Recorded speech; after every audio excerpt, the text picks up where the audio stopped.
Marami akong nakikita na relasyon, especially sa mga mag-asawa, sa mga matagal na sa relationship na paulit-ulit na lang yung dahilan ng kanilang pag-aaway, pero dahil sa too much na pride, ay hindi nila ito inaayos. Kaya tumatagal lang yung oras ng kanilang pagsasama, pero walang love or hindi nila na-enjoy yung pinaka-essence ng isang relationship. Hindi masaya yung kanilang relationship. Maraming mga cheating na nangyayari. At imbes na yung pamilya niya or yung partner niya ang tumutulong sa kanya pataas, siya pa yung number one na dahilan kung bakit bumababa. Kung bakit hindi nito nararating ang plano niya sa buhay. Kaya habang maaga pa kaibigan, you need to save your relationship. By watching this video, I believe na maraming relationship ang maayos sa moment na ito. As long as mag-stay ka hanggang sa last part. Okay?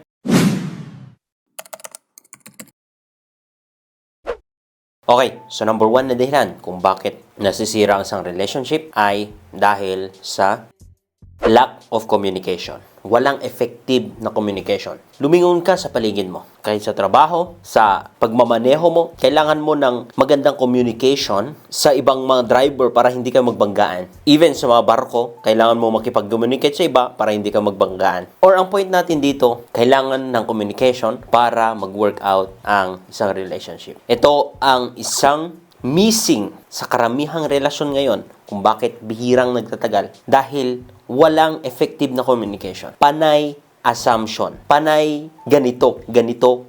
Hindi mo kino-communicate kung ano yung gusto mo. Ina-assume mo na alam lahat ng partner mo. Ina-assume mo na porke nakita mo siya na may kasamang iba ay mahal na niya yon. Hindi ko sinasabing hindi. Pero sometimes, kailangan i-communicate mo ito sa kanya. Kausapin mo siya manang maayos. Bago ka mag-war freak, bago ka magalit, bago ka magbitaw ng masasakit na salita, alamin mo ang tunay na nangyayari. Kung meron kang ayaw sa partner mo, i-communicate mo ito sa kanya. Sabihin mo ito sa kanya. Kausapin mo siya. Hindi yung nagagalit ka at hindi niya alam ang dahilan. Or kung meron kang gusto na gawin niya sa'yo, is that dinadaan mo ito sa pagiging tuyuin mo. Nananahimik ka, nagagalit ka, na wala kang sinasabi. Hindi mo ito kino-communicate sa kanya. Kaya palaging toxic. Kaya palagi kang nag-aaway. And in tendency, kung palaging nag-aaway at toxic, palaging hiwalayan, hindi magtatagal ang relationship nyo at maghiwalay kayo. Ganun lang naman ang mostly na nangyayari. So kaibigan, you need to communicate kung ano ang gusto at kailangan mo at lahat ng bagay pertaining sa relationship nyo. I-communicate mo ito sa kanya. Kausapin mo siya ng maayos. Huwag idaan sa galit agad, sa assumption, sa duda, at huwag mag-revenge na wala ka pang talagang patunay. Okay? Number 2 na dahilan kung bakit nasisira ang isang relationship ay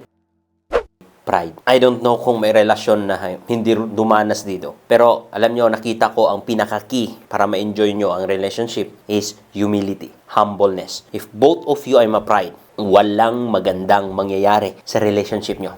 Hindi kayo nag-uusap, kung walang nagpapakumbaba sa inyo, walang umaamin ng kanyang pagkakamali. So, palagi kang mag-aaway, palaging galit, walang maayos, walang patutunguhan na magandang relationship nyo. Dumadaan ang mga araw na imbis na nag-e-enjoy kayo, na imbis time na ine-enjoy nyo ang pagsasama nyo is that dahil sa pride, wala. Mas nag-enjoy pa kayo sa iba. Mas nag-enjoy pa siya sa iba. That's the problem. I never say na palagi kang nag-aas ng sorry. Asking sorry is good. It can able to heal the soul, yung heart, yung pain na nasabi mo. But asking sorry without any actions na walang pagbabago sa'yo is useless. Niloloko mo lang siya at niloloko mo ang sarili mo. Pero, ang pinaka-point ko dito, kaibigan, ay magpakumbaba ka. Kung mali mo, aminin mo. Say sorry and then baguhin mo. I-correct mo. Kung mali niya, say sorry pa rin, pero wag kang mag-beg, wag kang magkapakawa. You just show na wise ka, may wisdom sa'yo, but love him in a distance. Parang point natin dito, magpakumbaba ka lang. Kung mataas siya, magpakumbaba ka. A lot of you ay, sa tingin kasi is that, kung nag-sorry ka is that nagpakumbaba ka na. No.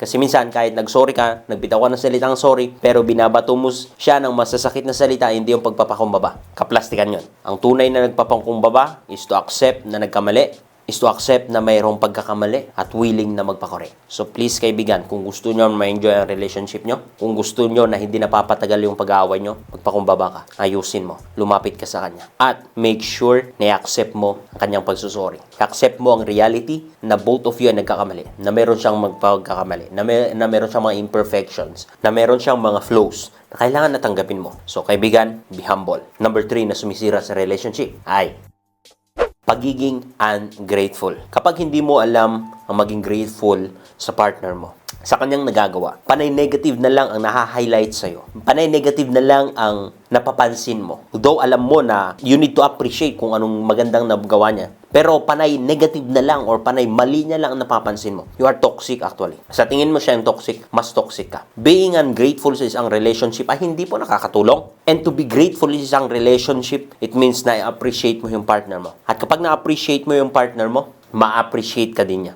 Mas gaganahan pa siyang gumawa ng mga bagay na kung saan magpapasaya sa'yo. Mag-e-effort yan ng mga bagay na kung saan may magandang epekto or may magandang idudulot para sa'yo. Or ma-appreciate mo or magiging masaya ka. Kaibigan, iwasan pagiging ungrateful sa isang relationship, iwasan ang pagiging negative sa isang relationship, and matutong mag-appreciate, matutong magpasalamat, say thank you, matutong mag-please, matutong mag-sorry, matutong mang-appreciate sa ginagawa ng partner mo, malaki man or maliit.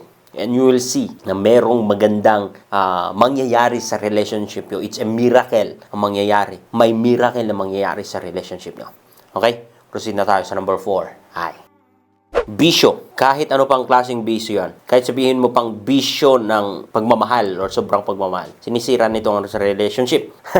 Hindi ko sinasabing mali ang magmahal, pero ang too much is that nagiging insecure ka, nagiging selosa ka ng sobra, nagiging greedy ka. So, hindi po ito maganda sa isang relationship. Ang point natin dito, ang bisyo nakakasira sa relationship. Inom or alak, sugal, anumang klase ng addiction, anumang klase ng bisyo, sinisira nito ang relationship. Kaibigan, kahit sabihin mong chill-chill lang, trust me, yung chill-chill mo na yan, magiging sobra-sobra na hanggang sa merong pangit or hindi magandang impact sa relationship nyo. I see a lot of relationship, marriage, or mga magjowa na hindi masaya, hindi nag-enjoy at naghiwalay dahil sa inom, sa alak, sa sugal, sa bisyo, nagiging unproductive, nasisira. So kaibigan, umiwas ka sa anumang klase ng bisyo. Layuan mo ang anumang klase ng bisyo dahil wala po itong magandang dulot sa'yo. Umiwas sa anumang klase ng bisyo. Sabihin mo, sa una lang, kahit sabihin mo na kunti lang, ngayon lang naman to.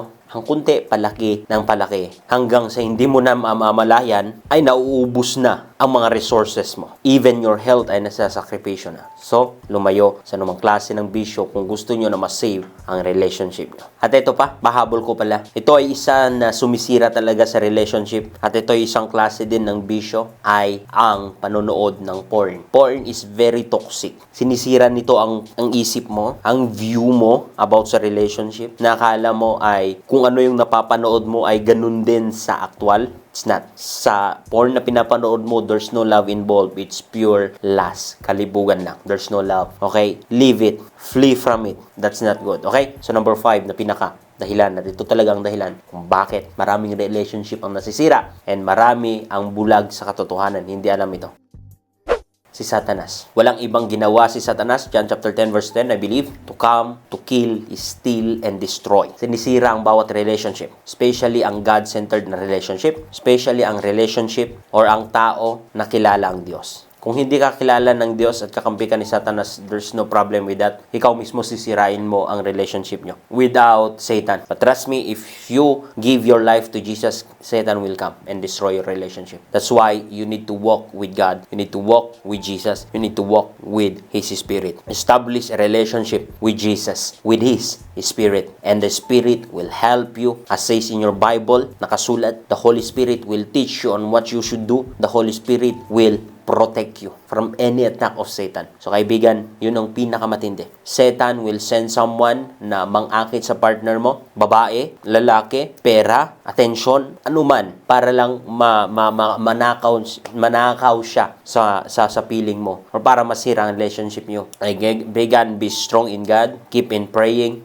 pray for your partner, pray for your family, pray that God will preserve your relationship at hindi ito masasayang, hindi ito masisira at walang mga unnecessary na paghiwalayan. Okay? In that way, I believe na mai-enjoy nyo ang essence ng relationship. Walang everyday na bed of roses. Yun ang katotohanan. Lalong-lalo na kung matagal na kayo. Darating na time na dry, pero it doesn't mean na hindi nyo mahal ang isa't isa. Pero sa mga panahon na yon, si Jesus lang ang magpe-preserve sa relationship nyo. Be strong, especially in these end times. We don't know the exact time kung kailan babalik si Jesus. But I believe sooner, babalik na siya. Siya ang kailangan mo to save your relationship. So that's it. I hope na meron kang natutunan. I hope na may apply nyo to sa relationship yo in the name of Jesus. God bless. Shalom.